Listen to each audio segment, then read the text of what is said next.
Yep. So we are going to place Akello. We've placed Akello on IR. Got a fracture in his clavicle, and so don't think that that'll require surgery, which is a good thing. But that's a bummer for him. Steve's making good progress with his ankle, and then yesterday in pregame warmups, Fisk tweaked his oblique a little bit. He was able to play, but his snap count was down a little bit. He's feeling better today, but he'll be a guy that we'll monitor throughout the course of the week. Jordan Whittington had a little bit of groin soreness, and then Colby Parkinson is making good progress with his shoulder, with his AC sprain, moving towards this week. And then everybody else, kind of your typical bumps and bruises, but those are the guys that, might see reflected on the injury report when we come back on Wednesday. Will Darius kind of move into that role or at least in a rotational role with the cornerbacks? Yeah, I thought he did a really good job yesterday, Gary. He came in, played 26 snaps, made some good progress. I thought it was a really good reflection of his maturity to be ready to go. You had Forbes play almost 50 snaps. Jacoby Duran ended up playing, 41, I believe. But the answer is, I think it's good to be able to use those guys. I was really pleased with Forbes and with Jacoby. And then I was really pleased with D Will coming in, and we're still in the midst of kind of getting started on Philly putting those games, that game plan together. But I think using all three of those guys will be to our benefit. And do you expect Steve to be able to play on Sunday against the I'm not Eagles? sure. I think he'll be a week to week deal. I know he was encouraged with how he felt afterwards, and he's making good progress today. But we'll take that a day at a time. And I thought in his absence, I thought Justin Dedich stepped up and did a really nice job yesterday. And finally, were you able to watch the Eagles and the Chiefs on the plane ride home? Did the Wi-Fi work? And what were your impressions? Wi-Fi did work. There was certain touch points where the Falcons and Vikings game, I missed parts of that I would have liked to have seen, but we did see it. It was came down to the wire. It seemed like all those games in the latter part of the afternoon window came down to the wire, but I'll look forward to really diving into the tape. Right now we're gonna just putting to bed yesterday's game. And then usually my preparation after I get done with the media gauntlet now will start on Kansas City after, or on the Eagles after that, and watching that Kansas City game. Thanks very much. You're welcome. Stu.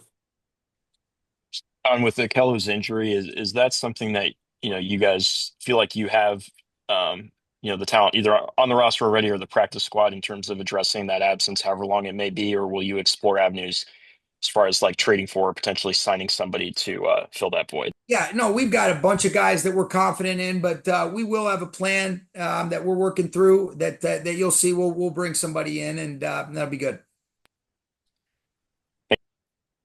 Sarah. Hey, Sean, when you watched the Devonte Adams film this offseason, convinced him to come here and signed him and partnered him with Matthew and Puka, is this game kind of what you hope for from them? Yeah, I thought they did a really good job. I think, I mean, Devontae played really well. I thought he played really well last week. I know, we get caught up, and I know that's not what you're asking, Sarah, so don't misunderstand my answer about, sometimes we get caught up in stats and stuff like that. But he affected in the game in a really positive way last week with 4 for 51, even, and he drew 2 PIs. He had some great matchups with Stingley. Yesterday, Snead traveled around with him a little bit, but it was good for him to be able to make the plays that he did. We needed all 6 of those catches, and it was a positive day. I thought Matthew did a great job of being able to really get both he and Puka involved. It was cool to be able to get Jay Witt. Higbee made some plays, so I was pleased. I think we're at our best when the ball gets spread around, but Devontae did an excellent job yesterday. Matthew said that Puka and Devonte complement each other. Can you kind of explain what that means? Yeah, I mean, I think they're 2 great players, and I think their skill sets, there's a different way that they both figure out a way to separate work edges, but ultimately as receivers, they get open, they catch the ball, and they can create after the catch, and that's a big deal for us. But I think some of the different complementary skill sets, just different tools that they have, but they're both, great players, and we can kind of use them. I think it's no different than 2 great runners where their skill sets complement one another. I would imagine that's kind of what Matthew meant by that. And what do you remember about calling Puka to ask him what he thought about you guys signing Devontae? I mean, he's always such a great dude. He was actually at Kobe Turner's wedding, so he probably thought he probably thought something was wrong. I said, no, I said, there's a good chance this could happen. How do you feel about it? And he was excited. I just think, in a lot of instances, that it's kind of a case by case, but the communication, the clarity, and getting the opinions of guys in that room. I talked to Tutu about the same thing as well. So. Those are things that I think you just want to make sure that, ultimately it's our job to make the decisions that are best for the team. But where there's an opportunity to be able to be inclusive with the communication, so that, people aren't necessarily caught off guard, but they're involved in it. You feel like that can be the right thing to do. But Puka was awesome. He was great about it, and probably interrupted him from a couple dance moves at Kobe's wedding. Thank you. Adam? Sean, with a Kello, is there a potential timeline for return, or is that a season ender? Yeah, it would be late. I mean, I think it's probably 12 weeks, so it's a few months, which, you don't say, you don't eliminate the total possibility if we're fortunate enough to extend our season. I don't know exactly what date that would fall on. Too dumb to think about anything other than getting started on Philly after this, but I would not eliminate that. That's the nice thing about the IR. You can put a guy on IR and then designate him to return at a later date once you get closer, if you haven't used up all the available, ways that you can, or the available number of options you can do that with. So would not cancel out him playing again for us this year. And when you looked at the film from yesterday, did anything jump out about Byron's day that maybe you didn't see live?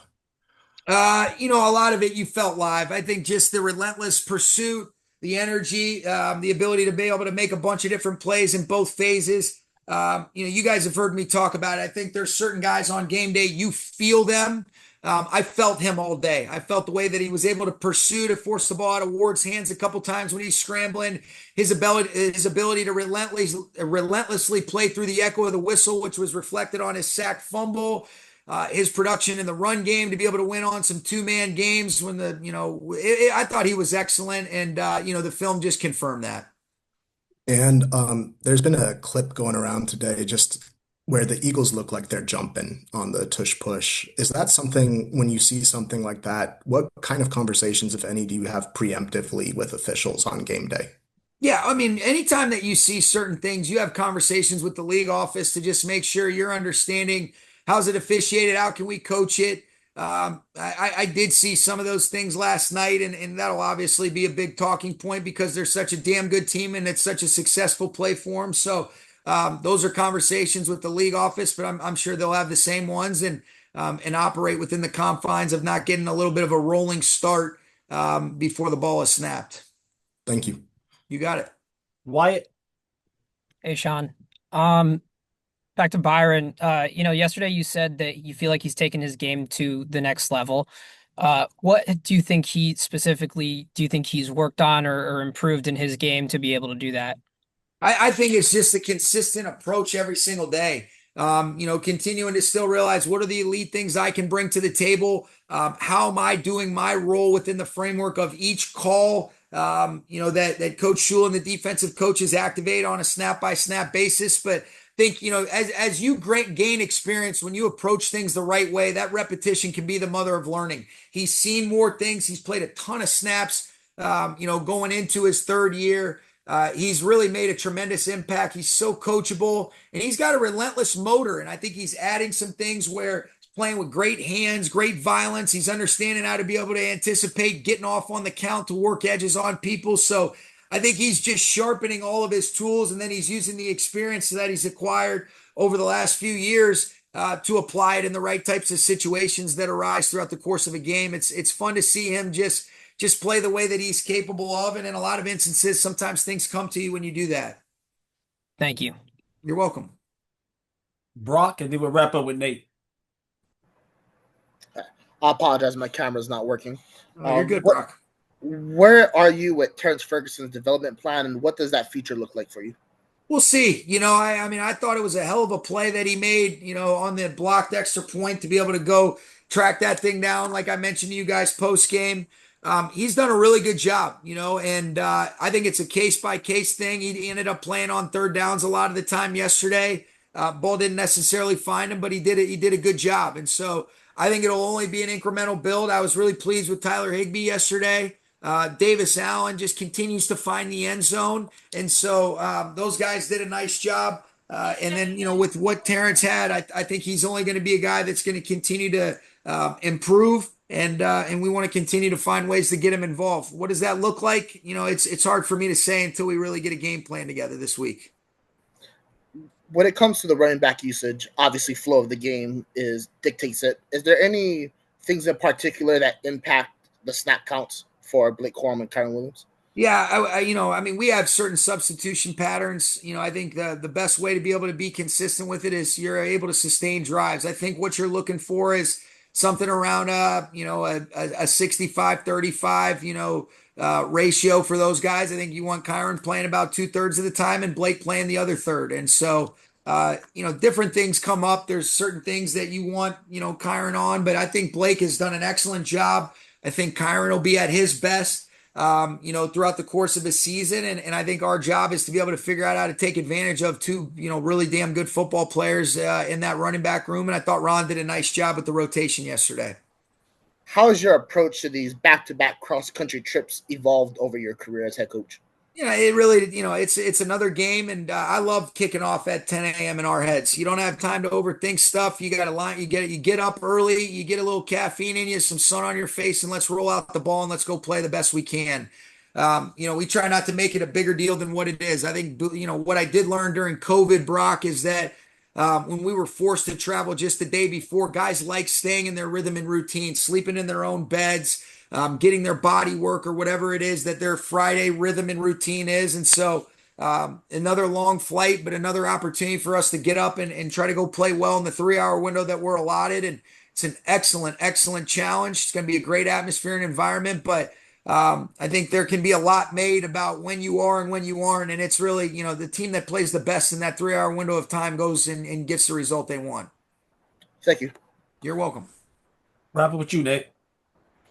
Hey, Sean, just with Akello going down, obviously a little more attention is going to go to a guy like Emmanuel Forbes. So just what have you noticed out of him these first 2 weeks, and where do you feel like he's grown the most since you guys first got him last year? Yeah, it's a good question, Nate.